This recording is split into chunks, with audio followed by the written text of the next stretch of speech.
8 જૂન 2026 થી શુક્ર આવી જશે કર્ક રાશિમાં। તો તમારા કયા ક્ષેત્રોને કરશે પ્રભાવિત, કેવું રહેશે તમારું પ્રેમ જીવન?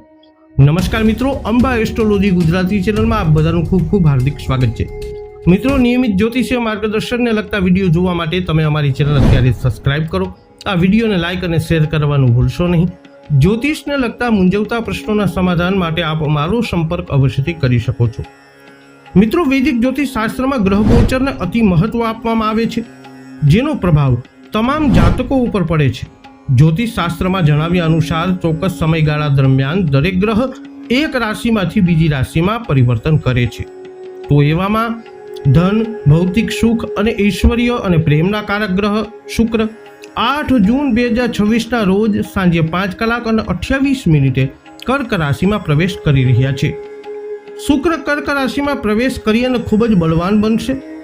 કોઈ પણ ગ્રહનું મિત્ર રાશિમાં ગોચર એ વૈદિક જ્યોતિષ શાસ્ત્રમાં ખૂબ જ શુભ માનવામાં આવે છે।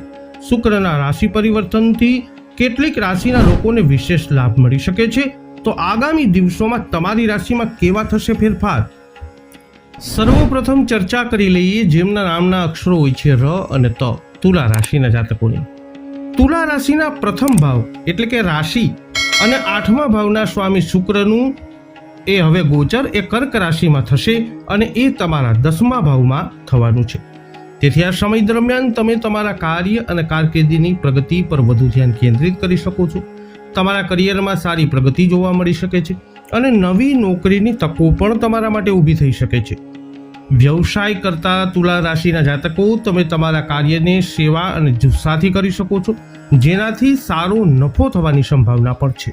નાણાકીય રીતે જોઈએ તો તમને નોંધપાત્ર નાણાકીય લાભ થઈ શકે છે, જે તમને સંતોષ આપશે અને તમે કેટલાક પૈસા બચાવી પણ શકશો।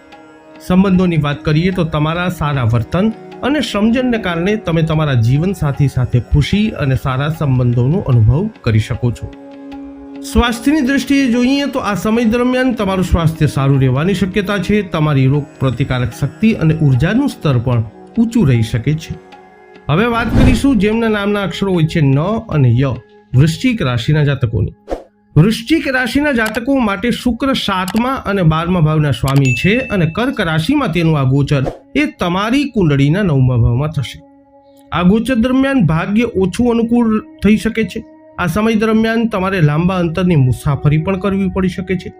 કારકિર્દીની દ્રષ્ટિએ જોઈએ તો તમારે કામ માટે મુસાફરી કરવી પડી શકે છે, પરંતુ આ યાત્રાઓ ફાયદાકારક સાબિત થઈ શકે છે। વ્યવસાયની દ્રષ્ટિએ આ ગોચર દરમિયાન નોંધપાત્ર સંપત્તિ એકઠી કરવામાં નસીબ ઓછું અનુકૂળ હોઈ શકે છે। તમારે વ્યવસાય સંબંધિત કારણોસર પણ મુસાફરી કરવી પડી શકે છે। નાણાકીય રીતે જોઈએ તો આ સમય દરમિયાન તમારી કમાણીની તકો સામાન્ય અથવા મધ્યમ રહી શકે છે। બેદરકારીને કારણે નાણાકીય નુકસાન થવાની પણ શક્યતા છે, તેથી નાણાકીય બાબતોમાં સાવધાની રાખવી મહત્વપૂર્ણ છે।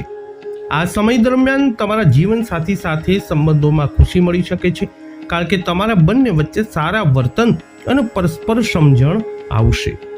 સ્વાસ્થ્યની દ્રષ્ટિએ જોઈએ તો આ ગોચર તમારું સ્વાસ્થ્ય સામાન્ય રીતે સારું રહેશે। તમારી રોગ પ્રતિકારક શક્તિ પણ મજબૂત રહેશે, જે તમારા સતત સારા સ્વાસ્થ્યમાં ફાળો આપતી રહેશે। હવે વાત કરીશું જેમના નામના અક્ષરો હોય છે ભ, ધ, ફ, ઢ, ધનરાશિની। ધનુ રાશિના જાતકો માટે શુક્ર 6ઠા અને 11મા ભાવના સ્વામી છે અને કર્ક રાશિમાં શુક્ર ગોચર દરમિયાન એ તમારા 8મા ભાવમાંથી ગોચર કરવાના છે। કારકિર્દીની દ્રષ્ટિએ આ ગોચર તમને બેચેની અને કામ પર દબાણ વધારી શકે છે। આનાથી પડકારજનક પરિસ્થિતિઓનો સામનો તમારે કરવો પડી શકે છે। વ્યવસાયમાં યોગ્ય આયોજન અને અમલીકરણનો અભાવ નોંધપાત્ર નુકસાન તરફ દોરી શકે છે, તેથી વ્યાવસાયિક નિર્ણયો ખૂબ જ કાળજીપૂર્વક લેવાની જરૂર પડશે। નાણાકીય બાબતોમાં વ્યવસાય અથવા કામગીરીના અયોગ્ય સંચાલનને કારણે નાણાકીય નુકસાન થવાની સંભાવના વધારે છે। તમારે નાણાકીય બાબતોમાં કેટલાક અવરોધો અથવા દબાણનો પણ અનુભવ થઈ શકે છે। સંબંધોમાં આ ગોચર દરમિયાન તમારા જીવનસાથી સાથે અસુરક્ષાની લાગણી ઊભી થઈ શકે છે। આનાથી સંબંધોમાં અંતર અથવા નબળાઈઓ આવી શકે છે। સ્વાસ્થ્યની દ્રષ્ટિએ જોઈએ તો આ સમય દરમિયાન તમે ઉર્જાવાન રહી શકો છો। તમારી મજબૂત રોગ પ્રતિકારક શક્તિને કારણે તમારું એકંદરે સ્વાસ્થ્ય સારું રહી શકે છે। તો તુલા, વૃશ્ચિક તથા ધન રાશિના જાતકો વૈદિક જ્યોતિષ શાસ્ત્ર અનુસાર 8 જૂનથી શુક્ર કર્ક રાશિમાં ગોચર કરતાની સાથે જ તમારી રાશિ પર કંઈક આવું કરી શકે છે પ્રભાવ. આ વિડીયો અંગેના તમારા અભિપ્રાય, તમારા મંતવ્યો કોમેન્ટમાં જણાવજો. વિડીયોને લાઇક કરજો, શેર કરજો. હજુ સુધી આપે અમારી ચેનલને સબસ્ક્રાઇબ ન કરી હોય તો અવશ્ય કરી લેજો. ફરી મળીશું નવા વિડીયોમાં.